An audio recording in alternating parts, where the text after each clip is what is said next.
नमस्कार बंधुरा welcome back to my channel. आमी इंद्राणी और आज के आमी शेयर करছি बेगुन पोड़ा रेसिपि। बेगुन पोड़ा बा बेगुनेर भर्ता रेसिपि शीतकाले अवश्य गरम गरम भातेर साथे रुटी परोटार साथे এই রেসিপিটা একবার হলো ট্রাই করুন। আশা করি আপনারও ভীষণ ভালো লাগবে। তো রেসিপিটা বানানোর জন্য আমি এখানে নিচ্ছি একটা বেগুন আর একটু লম্বা এবং কালো বেগুনগুলোই কিন্তু আমরা বেগুন পোড়া বা বেগুনের ভর্তা রেসিপিতে ব্যবহার করে থাকি। তো একটা ছুরি নিচ্ছি আর ছুরির সাহায্যে এভাবে ছোট ছোট করে একটুখানি টুকরো করে দিচ্ছি সারা গায়ে একটুখানি ছোট ছোট করে কেটে দিতে হবে। এই শীতকালে অবশ্যই এই রেসিপিটা একবার হলেও ট্রাই করুন, গরম গরম ভাতের সাথে জাস্ট জমে যায় বন্ধুরা। তো আশা করি এই ধরনের রেসিপি আপনারা কেউ না কেউ নিশ্চয়ই কোনো পদ্ধতিতে বানিয়েছেন, কিন্তু সবথেকে টেস্টি উপায়ে কিভাবে বানানো যায় সেটাকে দেখানোরই কিন্তু আজকে একটা প্রচেষ্টা। রসুনের খোয়া নিয়েছি 7 থেকে 8টা আর একটা করে রসুনের খোয়াকে আমি ওই কেটে রাখা জায়গার মধ্যে এইভাবে ঢুকিয়ে দেব। এতে করে আমরা বেগুনটা যখনই পোড়াবো তখন কিন্তু রসুনটা ভেতরেই হাফ সেদ্ধ বা পুরো ফুলভাবে সেদ্ধ হয়ে যাবে আর রসুনের পুরো স্মেলটা কিন্তু আমরা বেগুনের সাথে পাবো। তো এইভাবে একটু চাপ দিলে কিন্তু রসুনটা ঢুকে যাবে ভেতরে আর মুখটা একটু চেপে দিলে কিন্তু টোটাল জিনিসটা বন্ধ হয়ে যাবে।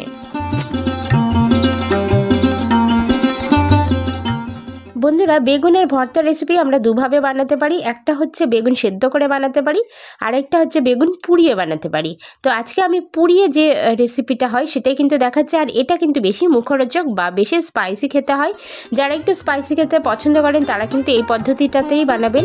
আর আজকের এই ভিডিওটা যদি 1000-এর বেশি লাইক হয় তাহলে কিন্তু আমি ওই রেসিপিটাও মানে অবশ্যই তাড়াতাড়ি শেয়ার করে দেব। তো আমি একটা ব্রাশে কিন্তু অয়েল নিয়েছি, সর্ষের তেল নিতে হবে আর মাস্টার্ড অয়েলটাকে এভাবেই কিন্তু সারা বেগুনের গায়ে ব্রাশ করে দিতে হবে। আপনারা চাইলে কিন্তু হাত দিয়েও কিন্তু তেলটা ব্রাশ করে দিতে পারেন।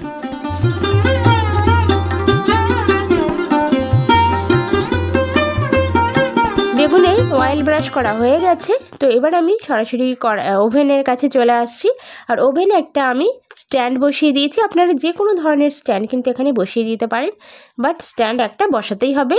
তো এবার আমি বেগুনটাকে স্ট্যান্ডের ওপরে এভাবে রেখে দেব আর লো টু মিডিয়াম ফ্লেমে আমি বেগুনটাকে পোড়াবো। যেহেতু খুব বেশি হাই ফ্লেমে যদি বেগুনটাকে পোড়ানোর চেষ্টা করি তাতে করে কিন্তু ভেতরটা সেদ্ধ হবে না, ওপরের যে খোসাগুলো সেগুলো কিন্তু বেশি কালো হয়ে যাবে বা পুড়ে যাবে।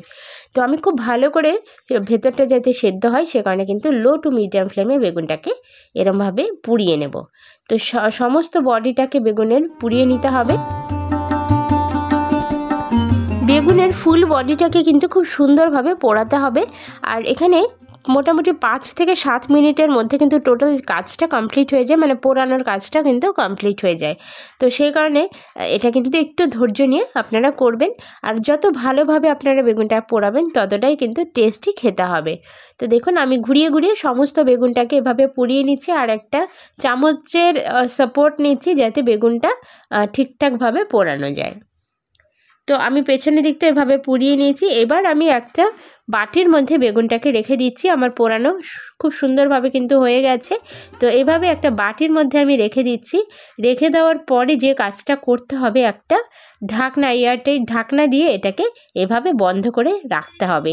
এতে করে এর ওপরে দেখতে পাবেন নিশ্চয়ই, আপনারা নিশ্চয়ই দেখতে পাচ্ছেন এই যে ঢাকনার ওপরে একটা দেখুন যে জলের মতো জমা হচ্ছে, এই জিনিসগুলো কিন্তু বেগুনের যে খোসাটাকে নরম করে দেবে এবং ছাড়ানোর সময় সুবিধা হবে। তো সে কারণে কিন্তু এভাবে এয়ারটাইট ঢাকনা দিয়ে বন্ধ করে রাখতে হবে। এবার আমি চলে যাচ্ছি পেঁয়াজ কুচাতে। অবশ্যই কিন্তু এখানে পেঁয়াজের ব্যবহার করতে হবে। তো খুব যত ছোট ছোট করে সম্ভব আপনারা কিন্তু পেঁয়াজটাকে কেটে নেবেন। তো একটা ছুরির সাহায্যে আমি পেঁয়াজটাকে ছোট ছোট করে কেটে নেব। তো বন্ধুরা আজকের আমি যে রেসিপিটা বানাচ্ছি এটা কিন্তু খুবই স্পাইসিভাবে বানানোর চেষ্টা করছি। তো সেই কারণে কিন্তু অবশ্যই পেঁয়াজের ব্যবহার করতে হবে। পেঁয়াজটাকে খুব ছোটো ছোটো করে কেটে নেব আর তার মধ্যে আমি বলে রাখি আজকের রেসিপিটা আপনাদের যদি ভালো লাগে তাহলে প্লিজ একটা লাইক করবেন। আপনার একটা লাইক কিন্তু আমাকে ভীষণই মোটিভেট করে পরের ভিডিও বানানোর জন্য। তো নতুন নতুন ভিডিও দেখার জন্য অবশ্যই চ্যানেলটাকে সাবস্ক্রাইব করে বেল আইকন নোটিফিকেশান অন করে রাখুন।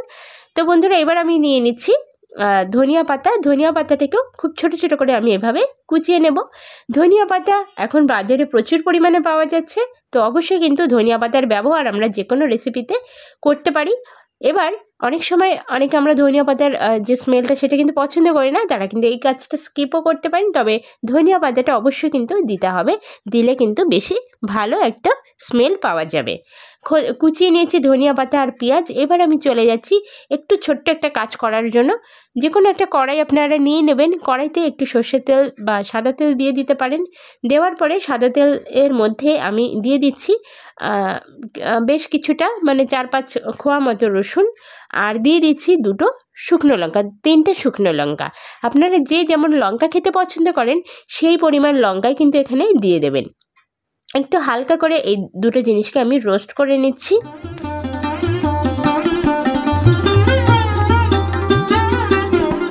এই জিনিসগুলোকে একটু রেডি করে নিতে হবে, তাতে করে কিন্তু হাতের কাজটা করতে সুবিধা হবে। এবার দেখুন বুন্দিয়া কত সুন্দর রেডি হয়েছে, বুন্দিয়া তৈরি হয়েছে। মানে এগুলো কিন্তু যে বেগুনের খোসাটাকে নরম করে দিয়েছে। খুব সহজেই কিন্তু আমরা বেগুনের যে খোসাটা ছাড়াতে পারবো হাত দিয়ে। তো হাত দিয়ে আমি বেগুনের খোসাটাকে খুব ভালো করে ছাড়িয়ে নেব।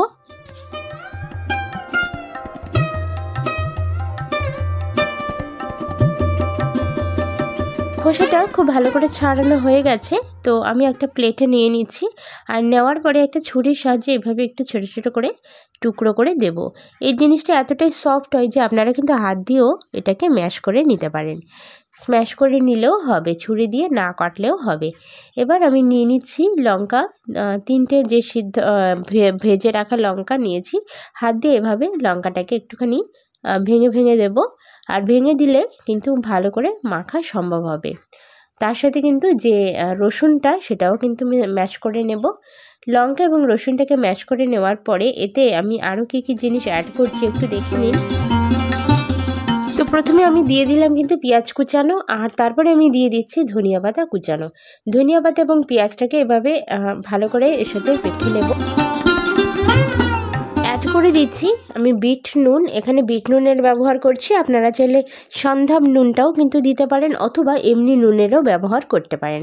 আমি এবার হাত দিয়ে জিনিসটাকে ভালো করে মেখে নেব। হাত দিয়ে মাখলে জিনিসটা বেশি ভালো করে মেশানো সম্ভব হবে, এই কারণে কিন্তু হাতের ব্যবহার করছি।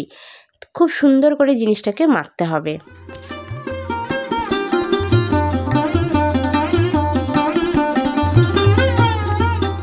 জিনিসগুলোকে হালকা একটুখানি মেখে নিয়েছি।